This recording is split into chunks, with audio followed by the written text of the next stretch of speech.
The first, here's Jason. Since you've had the most dominant World Series of any player out here with 3 titles, what are you taking away from this experience? You haven't had time to kind of step back and look back on it yet, but at this point, just what do you take away from it?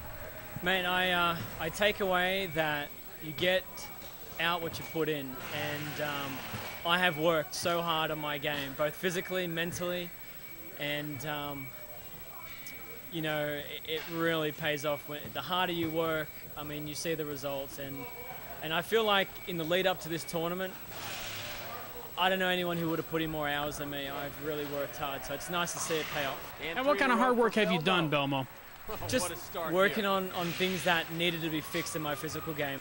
That with my mental game preparation, you know, working and being able to bowl not scared, not worried about the future, what the ball might do if it goes down the lane. Just throw the best shot you can and let the ball do the rest. And that's kind of, as cliche as that sounds, that's what I did. I wasn't focused on striking. I was just focused on hitting what I was looking at and letting it go good. What was the epiphany then for you, Belmo, that has transformed you from a scared player, as you described it, to this aggressive person now? I mean, it's one thing to say I have a better mental game, but it's another to explain how exactly you made this mental transition for yourself.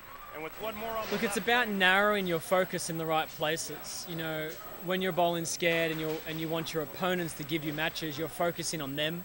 You're focusing on very negative thoughts, hoping that you don't split, hoping they do. I don't care what my opponent's doing or has done. I'm concerned about what I'm about to do. And that's how I've approached it. The aggressiveness isn't about, you know, making them split or anything. It's about me throwing the right shot and me focusing on my target, on my approach, and the pins will do the rest if you do the right thing.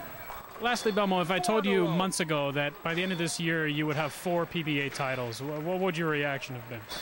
Would have called you a liar, for sure. Mate, it's beyond expectations. I mean, it's so far exceeded what I ever thought was possible. To win 3 at the World Series, I mean, opportunity. Belmo put the pressure on him. I don't know what to say, mate. I'm just blown away. I'm so happy. Coming home, 3.